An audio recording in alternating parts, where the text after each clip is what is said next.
Well, I was trying to figure out where it all went wrong. Now, you don't have to do it now. Now, hey, ho, that's not easy there now. Just relax. That comes much later. Much later. I was trying to figure out where it all went wrong. You see, I was writing these plays. I was working very hard to tell the world what I feel about the world. I was constructing them very carefully. And then today I am up here in Parnassus, and I was reading in the New York Times, which is delivered here one day late. One day late it comes here. Well, I understand the New York Times is planning to have a regular edition up here in heaven. So we get the news on the same day, you know, but they always be as late here. Well, one day late I was reading that in the paper after I have written all these plays and worked very hard on them, that Lotta Lenya is going to play the male role in one of my plays. And it says a very interesting, a very difficult theatrical trick will be tried down in the village in the off-Broadway theater when Lotta Lenya will play the male lead in a play by Bertolt Brecht.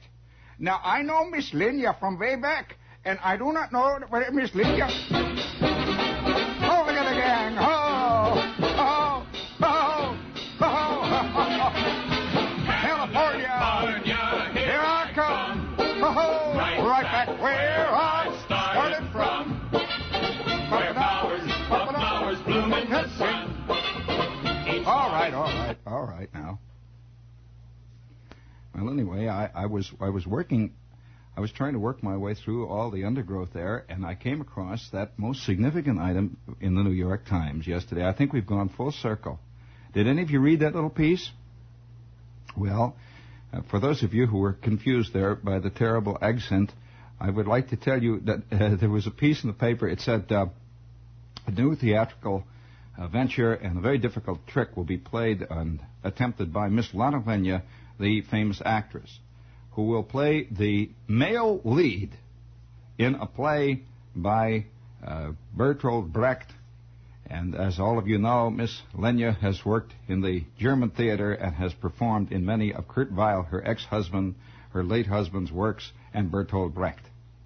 Well, I'm sitting there reeling under the impact of that, and I'm not impugning Miss Lotta Lenya's talents as an actress, but the idea of Miss Lotta Lenya playing the male lead in a play by Bertolt Brecht is one of the most grotesque and sick things I've heard in many a year.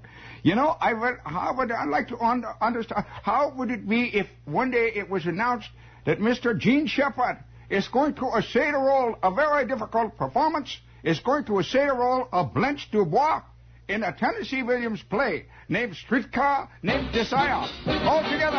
Ho-ho! Ho-ho! Come on, King, let's go! Let's go! Come on now. California, here I come. Right back where I started from. Where flowers bloom in the sun. Each morning, it's dawning, and the birdies are singing. Oh, for crying out loud. I suddenly realized that I don't know anything about California, here I come. I just know, don't put it back again. Now, don't you? He knows. Let him handle it there. He's pretty good. You know, I'll tell you, this thing about Miss Lenya, I suppose it's the general creeping unreality of our things, the things that we live in. I'm afraid I didn't bring my Gothic music up here. I should have a little Gothic music for this. No, it's not there. No. Well, I suppose in lieu of Gothic music for this comment here, we might as well yes, that's just as good. Now hold it there. I'll give you the cue there, because it has to be done carefully. No, I'll tell you what. Lee, dig up my cheap guitar music, because I think in the way it says pretty much about this same situation here. Any of you out there, I wonder whether or not we would stand for Laurence Olivier playing Lady Macbeth. Is there anybody out there? Anybody would like to raise their hands and say you'd like to see that done? Any of you out there like to see Anthony Perkins play Audrey Hepburn? Any of you out there? Or, oh yeah, I know that crowd that says he is already. Well, that's all right. That's just your opinion there now. Let's not be snotty out there.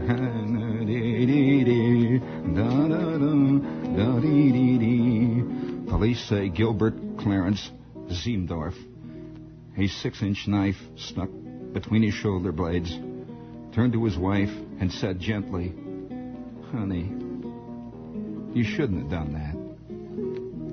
Officers gave this account of how Ziemdorf, 39, electrician, and his wife, Eleanor, 37, spent last evening.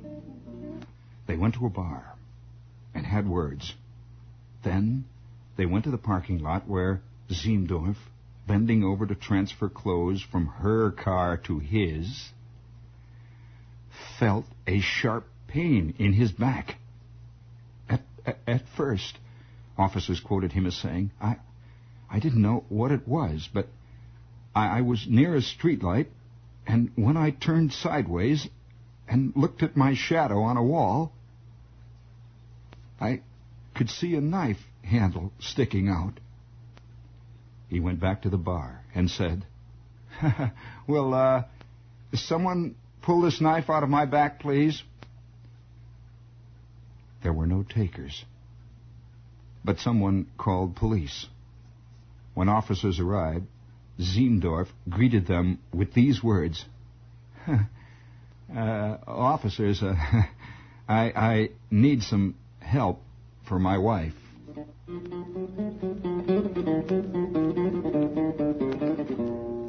When officers asked him what was wrong, he turned and showed them the knife blade, saying eloquently, "This." Now, don't get panicky, he continued. I don't get panicky, fellas. I've been stabbed before. I was stabbed in the heart when I was 12. The blood was really spurting then.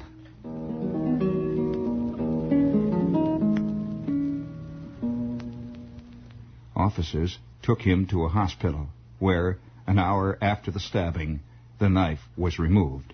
Ziemdorf was sent home after treatment. Mrs. Ziemdorf was booked on suspicion of assault with intent to commit murder. Her husband is fighting the charges.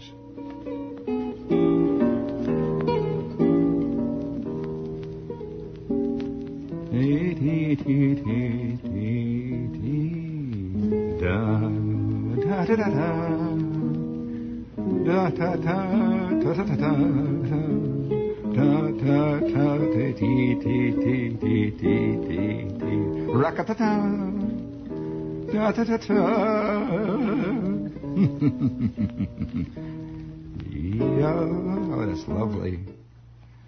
I just thought you ought to know that things are changing out. Oh, yes, once more. Bring it again. Bring it again, yet, Mick. And now for all of you showbiz fans, all of your home movie fans, we now have an advertisement from the home movie department, the camera directory of the Chicago Tribune and the New York Sunday Times. All ready? Alert. Home movie sale. 8mm 50-foot subjects, 79 cents each. Wonderful show business personalities and favorites such as these are now available. Charlie Chaplin, Buster Keaton, Snub Pollard, Nazi atrocities, cartoons, and others. 200-foot subjects, $2.98 and up. Send your name and address to Entertainment Films Company.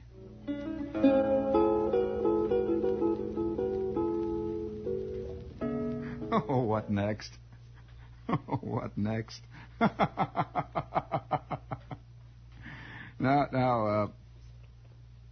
Gee, somebody came in. Somebody just called in and offered me the role of Blanche Dubois, off-Broadway producer who wants to do some creative casting.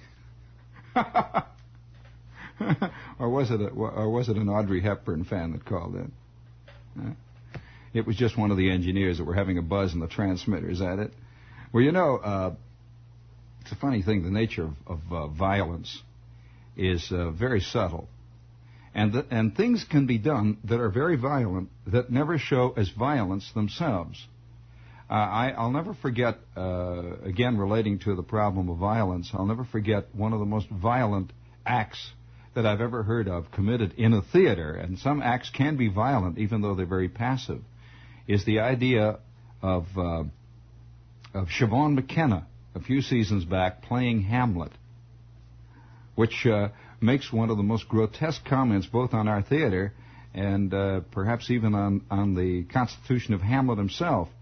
But whether or not this seems to you to be violence, I don't know. It just seems to be unbelievable violence. Speaking of violence, this is WOR, AM and FM New York, your old, friendly, reliable, sober station, and we're here with a firm grip on things. There's one thing about WOR. It has a good, solid grasp on the way it is, right? All right. Well, now, I'll never forget one time when I read this little piece about the guy getting the thing in the back there. I remember an incident. Can you recall the first time that you ever were witness to or heard about or saw genuine violence? Well, this is by way of nature. I know you do, Don. You've been here long enough to have seen plenty of it. And this is by way of an educational type program tonight. Hey, kids, a lot of you kids out there wonder why we always have wars. Well, it isn't really exactly why you think. You know, there are two schools of thought about war. One school of thought is the nutty school that holds that all wars are economic. That all wars are economic, that if you could get the economics of the situation squared away, all them guys making a dough on a war, all those people making all kinds of dough about war, let me tell you, there wouldn't be no wars. Never any wars.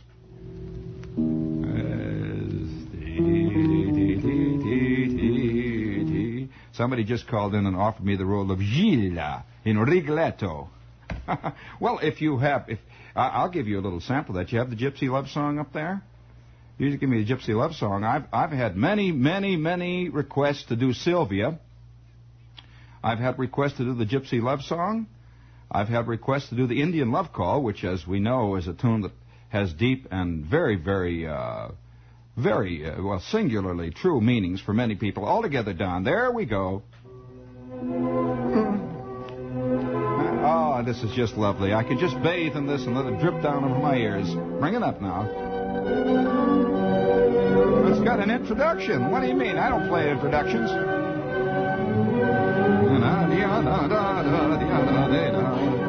Here we go. Oh, no, that's not the Indian Love Call that I used to do with the harmonica. For crying out loud, I can't do that one.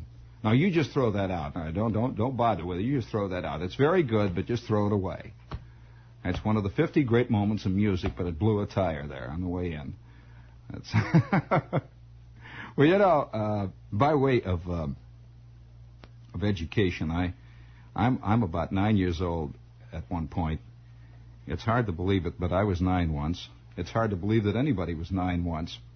But there I was, about 9 years old, and we had about, a block and a half from our house. We had a little grocery store. Now, grocery stores come into two categories these days, and in fact, they always did. There was the supermarket, which is and will always remain singularly impersonal. The supermarket is an impersonal place that is very jazzy and always reminds you of a great big party to which somehow you have been invited, but nobody knows you. And it's a lot of fun going on there, and it's all kinds of fun, you know, where the record player is blaring and all people are dancing, big square dances in the middle of the aisles there, but nobody knows anybody else, and perhaps it's best that nobody does. This is the feeling that you get in a supermarket. But then there's the other kind. There's those little grocery stores that are stuck in among the big ones, you know, Don, where there's one little greasy guy with an apron, with all kinds of dirty thumbprints all over his apron, you know, and a little blood that's dripped down the front where he's chopped open he's chopped up the spare ribs, you know, and he's working away there and he's selling the stuff. Well, now this is a guy who is selling food. He is not a market operator. He's not selling packages. He's just down there selling food. Well, I'd say about 2 blocks away from my home, and in fact, in everybody's neighborhood in those days, there was a grocery store. Now, this was in the heart of the Depression. People bought at grocery stores for a number of reasons in those days, not the least of which is they had to eat. But they bought at most grocery stores, many of them primarily because they were extended credit. Now, you don't see much in the way of credit grocery stores around anymore, but they had a thing that they called the book. You ever hear about the book? And usually right next to the cash register, there was a great big wooden case. And in this wooden case, there was stuck a whole pile, all alphabetically arranged, of little books, little paper books that had a white back on them, somebody's name written on them, and they kept the account of the individual or the family who was involved in that particular book. And I used to always be vaguely impressed by people who had a book. We didn't. Strangely enough, our family always bought on cash. And my mother had a peculiar puritanical delight in that fact. Whether or not it was good or bad, it was basically un-American, of course. But she always used to say, well, no, Mrs. Bruner, we buy cash. Well, of course, that would kill old lady Bruner, whose husband worked 1 day a week at the Roundhouse, and who used to spend every lousy nickel he got at the Roundhouse that very night celebrating his day of work at Flick's Tavern.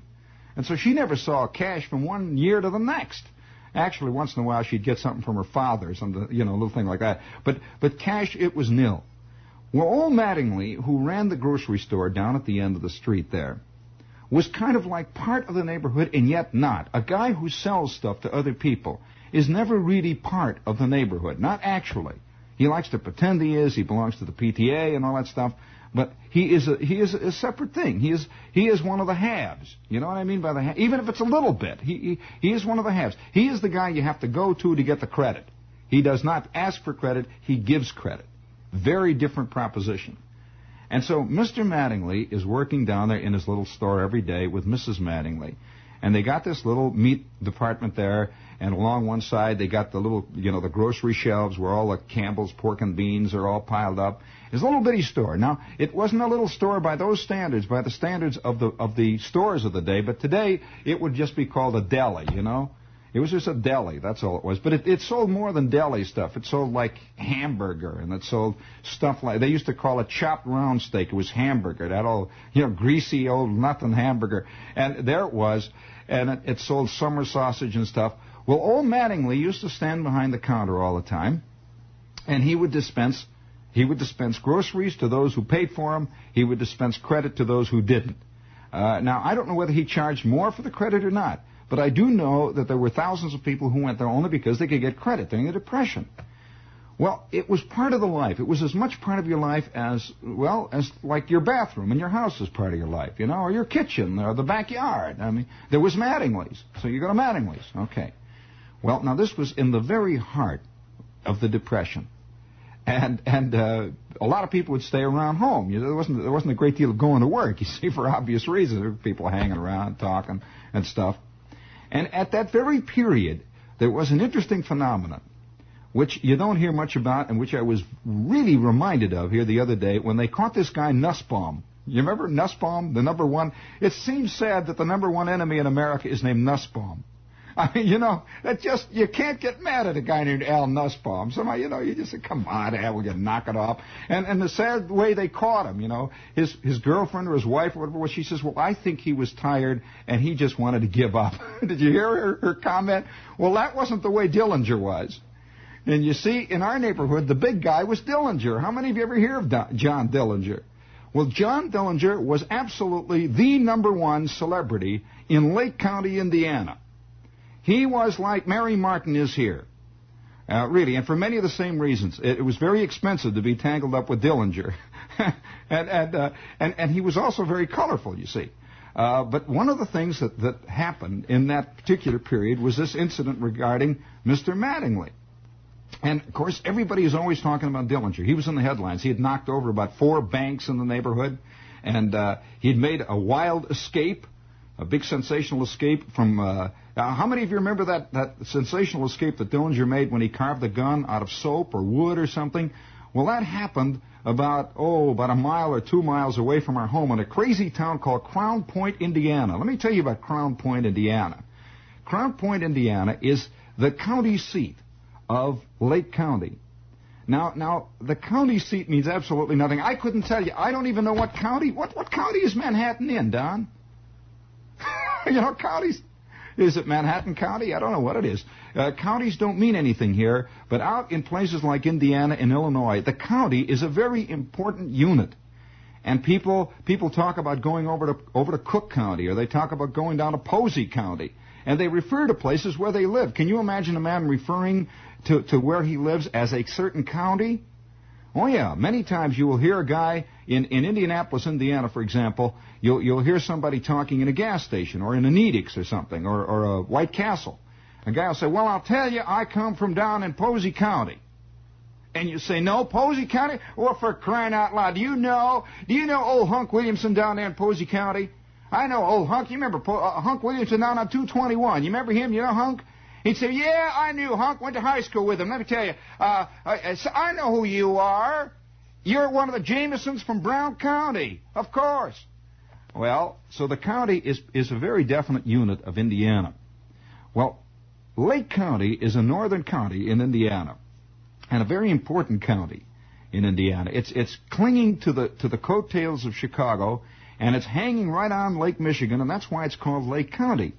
And yet it still retains that strange country air of being a county. As a matter of fact, they used to have the county fair was a big deal in Lake County, Indiana.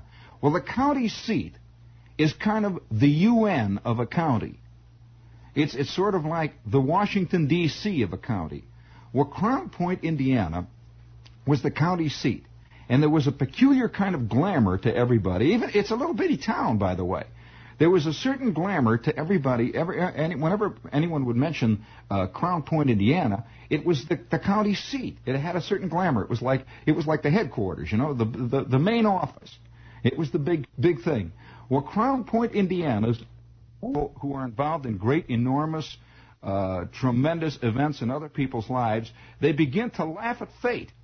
Many a mortician right out there tonight is laughing at fate. Seriously, he is, because he's a mortician. You'd be surprised at how many obstetricians constantly look up at the sky and laugh at the gods just because of what they're involved in. Well, so do guys who marry 87,000 people a year. They laugh at, there goes another two-heady, you old biddy. And he slaps his wife across the bottom.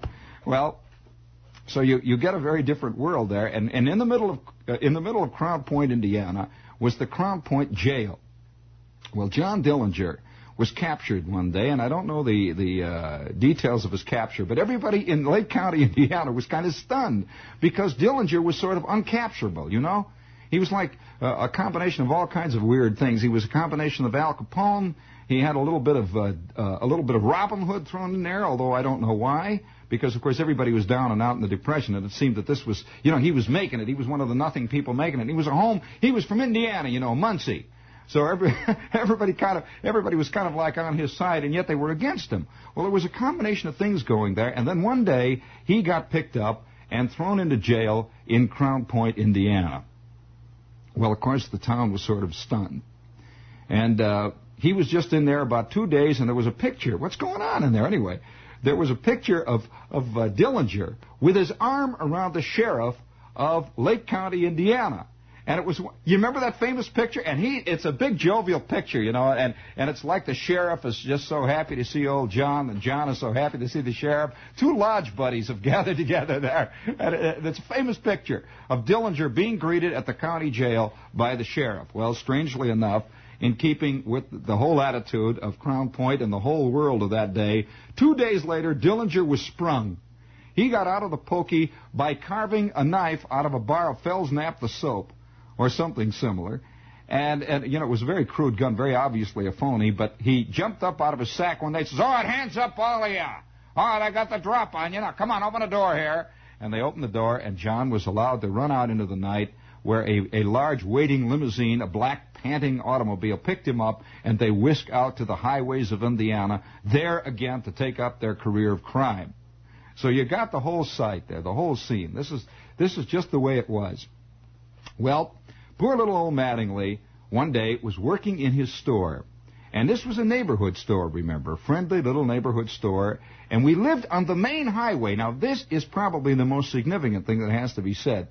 Hammond, Indiana, was on the main highway that led from central Indiana to Chicago. Now, Chicago was the big time, Of course, this was Al Capone, the whole big time up there. And Dillinger worked really out of Indiana. He was from Muncie, Indiana.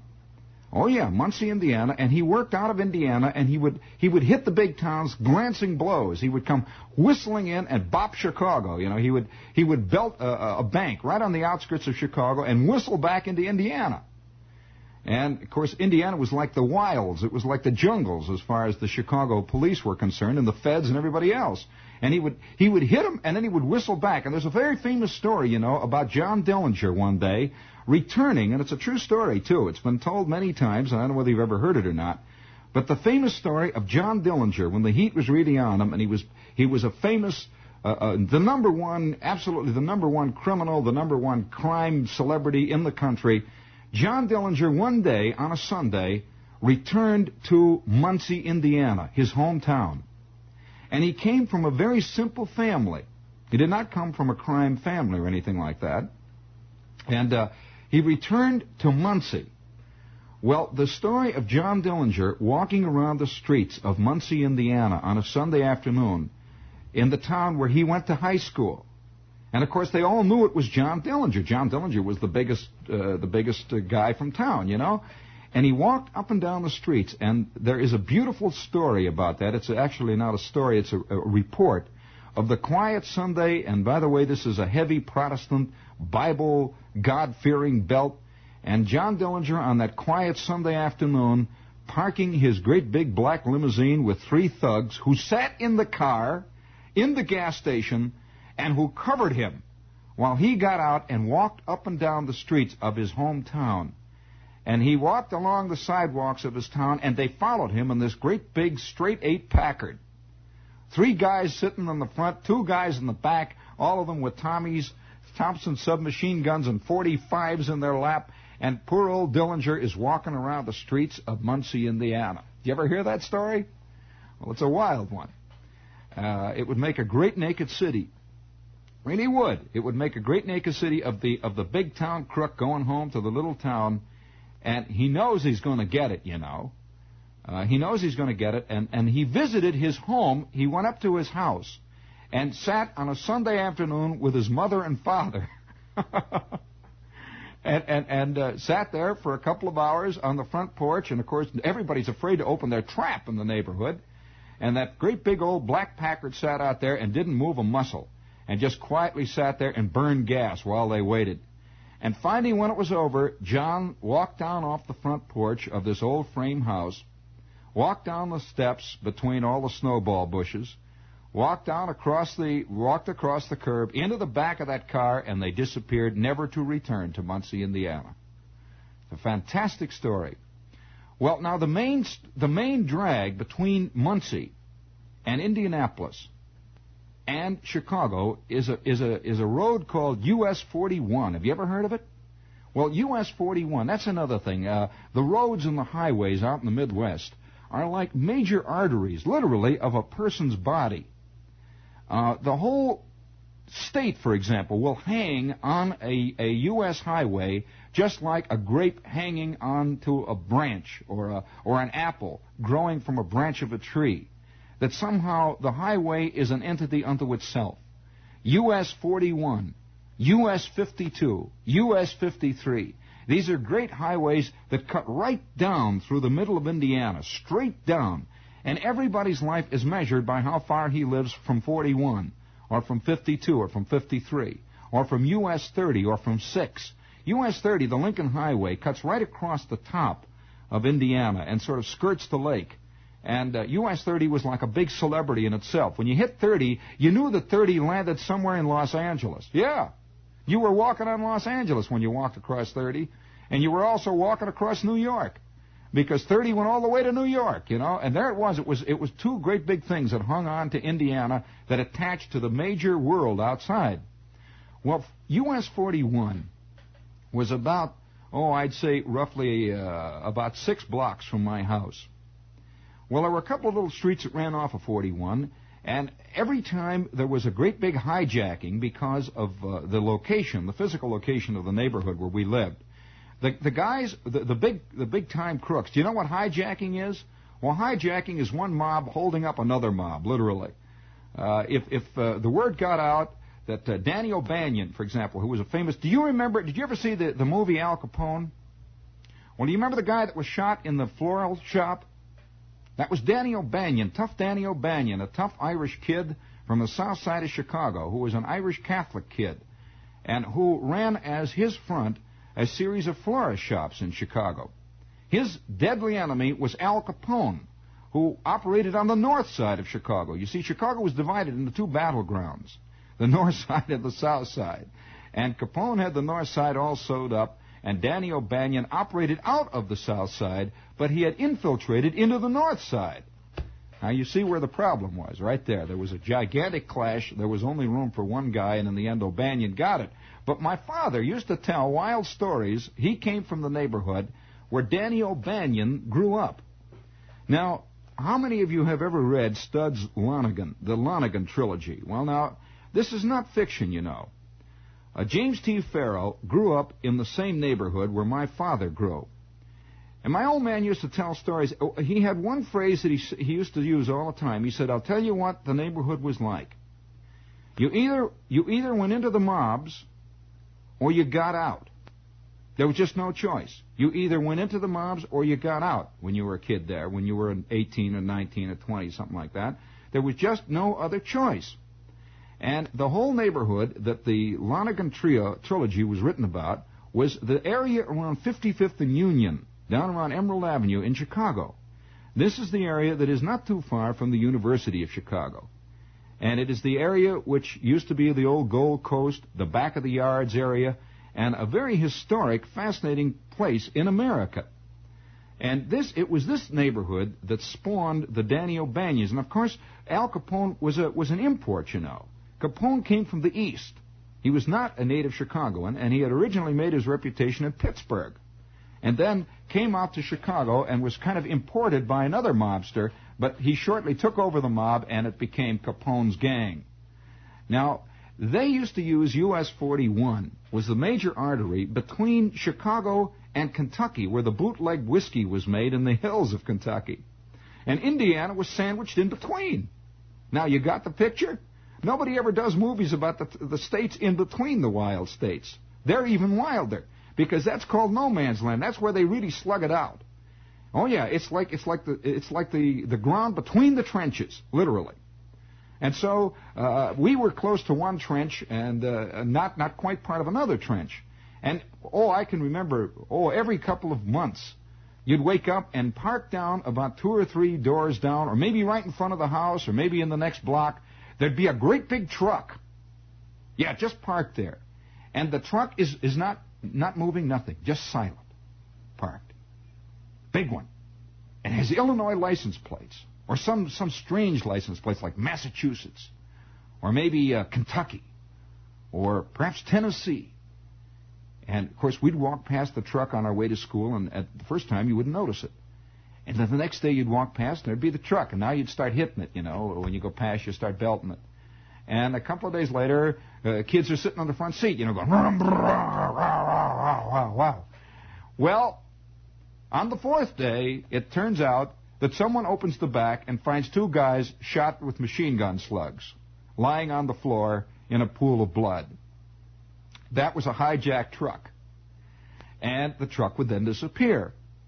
And a couple of months later, another one would appear. Once in a while, it was beautiful to see. Once in a while, a truck would appear in the neighborhood, and this was a very quiet little... immediately, you're thinking this is a tough neighborhood. No, this would be like if it was happening in, say, let's say, Teaneck. Yeah, roughly that, because we were in between, you see.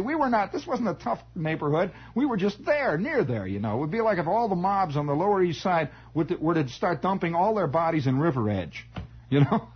Well, you know, it got to be pretty interesting. And once in a while, there would be a truck, and then there would be a lot of excitement because the neighborhood would all pour out. A truck would appear in the morning, and there on the side, you would see just right across it a long line of machine gun slugs. Just somebody stitched right across it to stop them.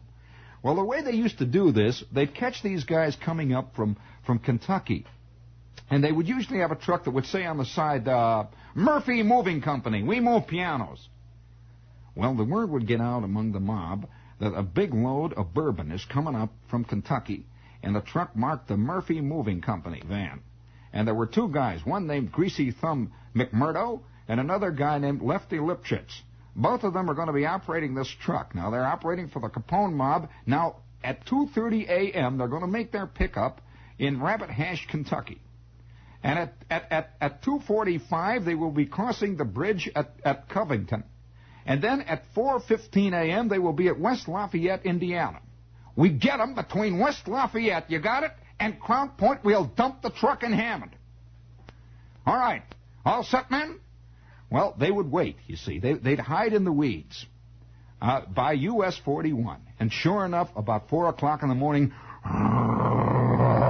coming along the road would be a big truck, and on the side it would say, Murphy Moving. And then immediately out of the bushes would come two big black Packards and a Chrysler 8. Well, they would move like shadows down the road with their lights out behind the Murphy truck. And then they slowly pull up, and suddenly old Greasy Thumb looks out, and he sees what's happening. A black Packard. He sees the snub-nosed snout of a Thompson submachine gun poking out of the front window. He knows what to do. He stops that truck quick. Well, now, there's two things that happen. One or the other happens.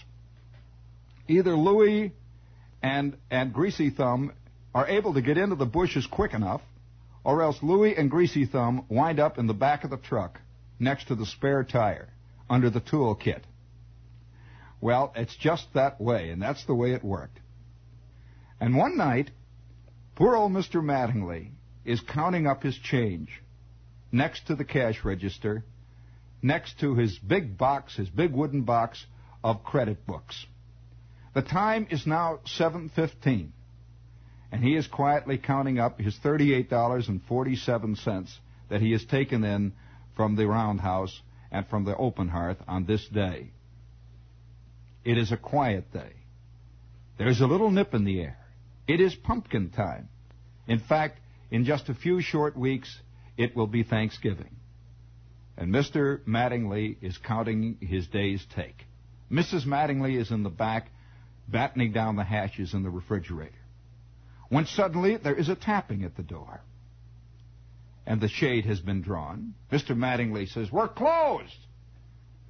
The tapping continues. Mattingly opens the shade a little bit, and he finds he is looking right into the barrel of a .45 snub-nosed automatic. "Open up!" Mattingly opens up. In walks 3 thugs, and he can see through the doorway, parked outside on Kennedy Avenue, a long, black, spear-nosed Packard straight 8. The big 4-door. He turns around, moves back towards the cash register, hits the no sale, reaches in, picks up the $38.74, turns around and looks at the 3 men. Mrs. Mattingly, back in the refrigerator, is now coming out with some bacon in her hand for supper. She says, "What's the matter, John?" He says, "Get back in the refrigerator!" With that, she slams the door, and he makes a run for it, up the stairs to get up into the apartment where they lived. The man standing with the gun takes 2 shots. Pow! Pow! And Mattingly is now beyond reach.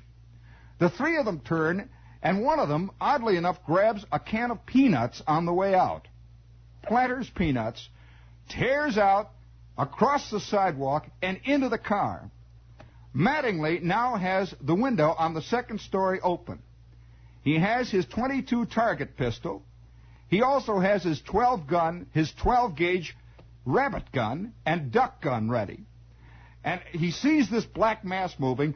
Boom! There goes one shot of the 12. It is a double gauge, a double barrel, over and under. Boom! There goes the other one. Both shots point blank into the roof. He then takes up his .22, and as it moves on down across the street, going hell-bent for election, pow, pow, pow, pow, pow, pow. 6 shots. After the 6th shot, he collapses, hits his head up against the iron radiator, and lays still. Mrs. Mattingly comes up the stairs, and there is John, lying in a pool of blood. He has been hit. She screams, turns around, clips on down the stairs, grabs the telephone, calls the cops, runs out on the street where about 5 mill workers have begun to gather already. They have come out of Flick's Tavern, opens the door and just stands on the curb and screams, says nothing but screams. The mill workers come pouring in, and they see the blood. They follow the blood up, and they find Mr. Mattingly lying in his own gore next to the iron radiator. And they begin to work on him. Old Doc Slicker comes from above the drugstore, and he comes tearing in. It's the first gunshot he's seen outside, the first gun wound he's really seen outside an occasional hunter that's popped one or the other off. He kneels down and starts to work on Mattingly. Mattingly slowly comes to and looks around and says, "Did I get him?" Well, that was the first time that anybody thought about getting him. With that, they say, "Get who?" He says, "I shot him." Well, everybody poured back out and left Mattingly lay on the street. They poured right back out and looked around to see what happened out there. And sure enough, there was blood all over the sidewalk. Apparently, Mattingly had really hit him. And by this time, 4 squad cars had arrived, and the entire neighborhood is pouring out, and the word has begun to circulate, Dillinger has struck Mattingly's. Dillinger did it again. Well, the next morning, they found the Packard next to a railroad siding about 2 miles away. The interior of the Packard was bloody from one end to the other. Nothing but gore. The 3 men had disappeared. And there were great banner headlines. Small town merchant wings Dillinger. Small town merchant fights back. Blasts way out of robbery. John Dillinger last night struck at Mattingly's grocery store on Kennedy Avenue. John Dillinger himself faced Mr. Mattingly and twice received slugs in the back. And it was absolutely a fight to the finish. But good will out. Well, about 5 or 6 days after that, Mattingly had the biggest, most swinginest business in the neighborhood. He became famous all over entire Lake County, until one day a note appeared in the Hammond Times. It said, "My name is Dillinger. I never held up a guy named Mattingly. I don't mess around with small-time guys, and unless he stops popping off, I'm going to start messing around." And that was the end of the story.